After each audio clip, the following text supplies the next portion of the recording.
Okay, MB Moose Lover here, and this is September 29th. Moose season ended on the 28th, Saturday, and this is Sunday. It's around 1 p.m., and I just got my tent set up that morning to stay out, and I just went up to check my trail cameras. I wasn't going to check the actual, like, open them up or anything. I just basically was making sure they're okay, and then so I'm leaving here, and like 1 p.m., like I said. And then this is me the next day. This is at 10:47, and I'd already sat in the stand for the first morning. You may have already watched that video. You should have. And I'm actually going to check the cameras and check the batteries and see how many videos I had, and then go have some lunch and then come back. And I plan to sit in the stand in the afternoon again, and then I did just that. I went to the stand, but I didn't stay there only a couple hours because the sun doesn't hit that area very well in the evening.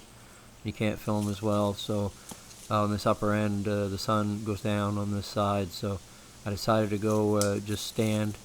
And I've got a salt lick here that's been here all summer, and I just was going to go above that and just call and see how I'd make out. And then this bull showed up at 1:23, so that's about 2 hours after I was there. And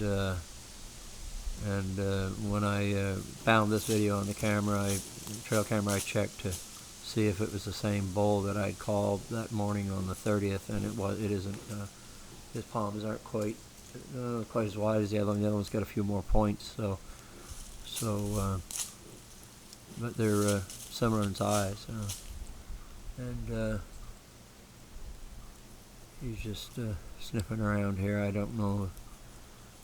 He, like I said, I said on my other video there, I had some moose scent, but it didn't smell very good to me. I thought it was, I don't know what they made it out of, but it didn't really smell like moose scent to me. But maybe he was getting a little whiff off of me where it was, I was handling it, but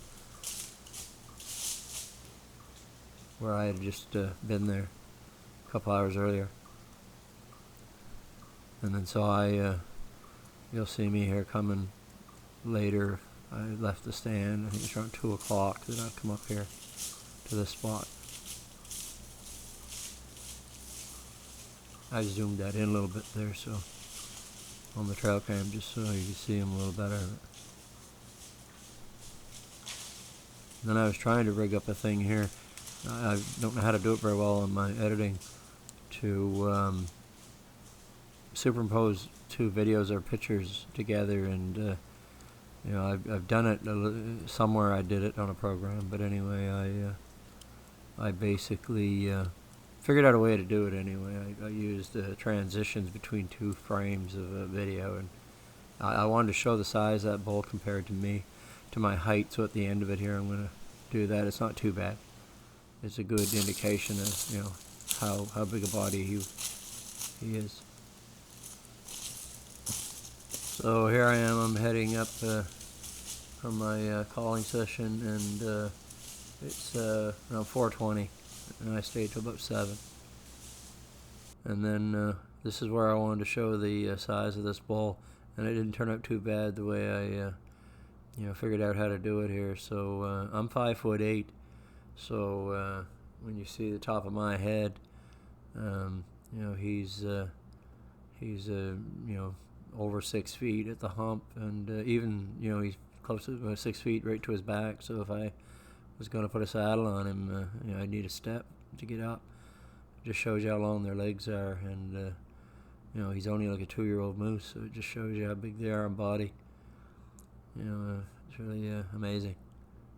Anyway, the video of me and my session here is coming up here, so keep an eye out for it later.